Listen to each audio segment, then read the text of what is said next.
उड़ीसा में बालासोर में जो कल रिले वगैरह परसों जो ट्रेन हादसा हुआ जिसमें 288 लोग मारे गए, 1100 के लगभग घायल हुए। हमारी संवेदनाएं उन तमाम परिवारों को जिन्होंने अपने प्रियजनों को गंवाया। साथ ही उड़ीसा पुलिस, एनडीआरएफ, ओडीआरएफ और भारतीय सेना को धन्यवाद, जो पीड़ितों की मदद के लिए तत्परता उन्होंने दिखाई।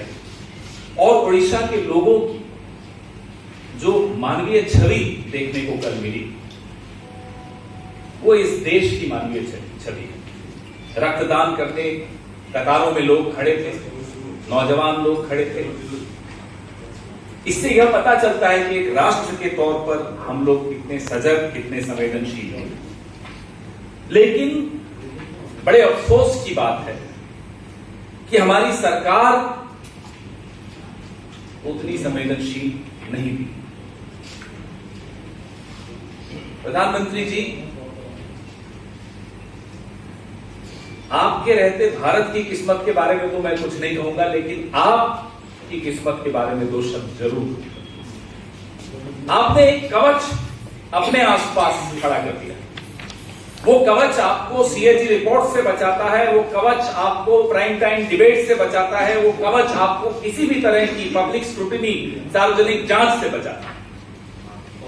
वो कवच देश की सीमाओं को नहीं बचाता, वो कवच ऑक्सीजन के लिए मारे मारे फिर रहे लोगों को नहीं बचाता, वो कवच रेल यात्रियों को नहीं बचाता, वो कवच सिर्फ और सिर्फ आपकी छवि को बचाता है।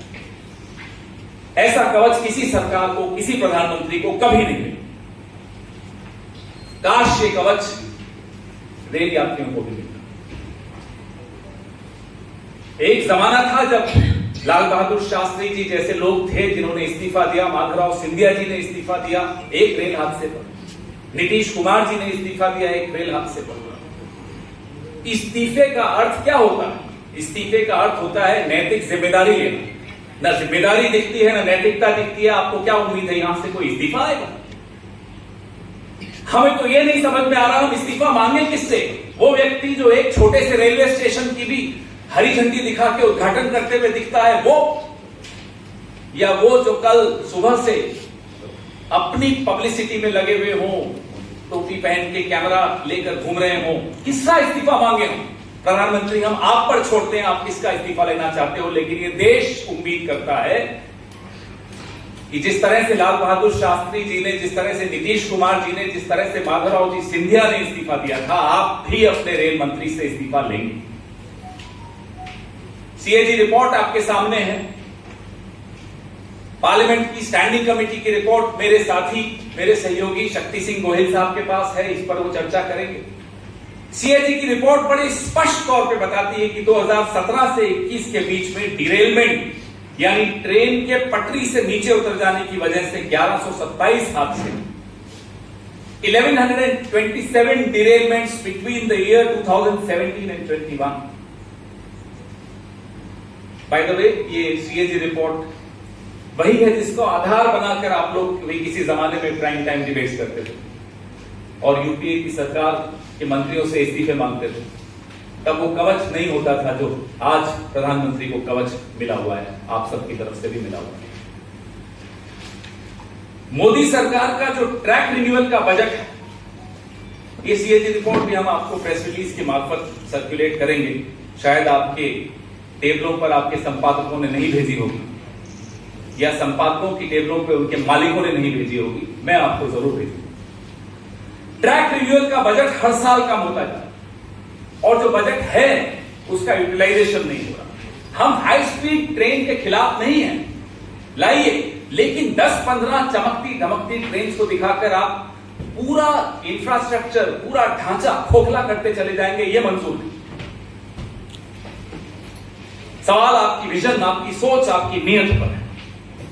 रेल मंत्री के ट्विटर रिप्लाईज अगर आप देखें तो जो आम डब्बे होते हैं, जनरल डब्बे होते हैं, बोगियां होती है, उनकी स्थिति आपने देखी होगी। यही कोरोमंडल एक्सप्रेस का कुछ दिनों पुराना, अगर आप रेल मंत्री की टाइमलाइन पर जाएंगे तो आप देखेंगे वीडियोस, सांस लेने की जगह नहीं होती। ये है असलियत। आप वंदे भारत की 5-6 वो दिखा दिखाकर क्या बताना चाहते हैं कि पूरी भारतीय रेल ऐसी चल रही है? 70 साल अलग अलग सरकारों ने भारतीय रेल को एक भरोसे की सवारी बनाया था। आप मित्रजाल में फंसकर आम नागरिक की चिंता छोड़कर सिर्फ और सिर्फ चमकती धमकती बीआर के ऊपर के चक्कर में पड़ते। खुद रेलवे मंत्रालय की रिपोर्ट बताती है कि रेल विभाग में 3,12,000 भर्तियां खाली पड़ी। रेल का बजट आपने खत्म कर दिया, भर्तियां आप भर नहीं पा रहे। हमारा इतिहास तो देख लीजिए, उससे तो सीख लीजिए कि कैसे जिम्मेदारी लेते थे, कैसे नैतिकता थी।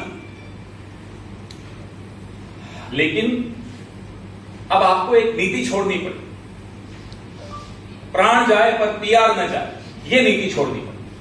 अभी 9 फरवरी को शक्ति भाई और मैं अभी चर्चा ही कर रहे हैं। 9 फरवरी को यह एक आंतरिक रिपोर्ट है जो ऐसा ही हादसा होते होते बचा, उसके पश्चात की रिपोर्ट है। ये रिपोर्ट भी मैं आपको सर्कुलेट कर रहा हूं, हस्ताक्षर हैं इस पे साउथ वेस्टर्न रेलवे के AGM, principal chief operations manager south western railway.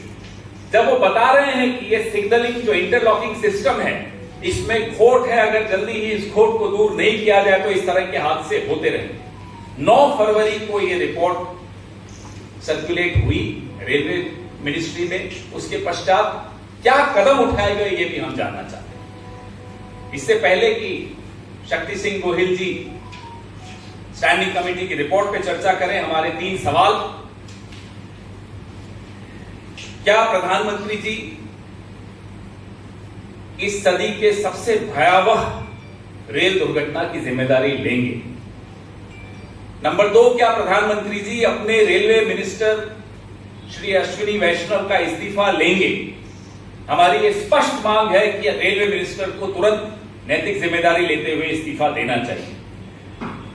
CAG report, parliament की स्टैंडिंग कमेटी रिपोर्ट, इन तमाम रिपोर्टों का, और ये 9 फरवरी की जो रिपोर्ट थी साउथ वेस्टर्न रेलवे, इन सब रिपोर्टों पे जो सवाल उठते हैं, इन सवालों का जवाब प्रधानमंत्री जी की तरफ से कौन देगा? और मैं उम्मीद करता हूं कि सवाल आप उठाएंगे। माफ कीजिएगा अगर ये कवच प्रधानमंत्री जी के आसपास आप लोगों ने नहीं खड़ा किया होता तो ये सवाल बहुत पहले उठते, सीएजी रिपोर्ट्स के सवाल उठते। इस रिपोर्ट को कहीं न कहीं छपते हुए हम देखते, इस पे चर्चा और डिबेट्स होती, तो शायद ये 288 लोग अपनी जान नहीं गंवाते।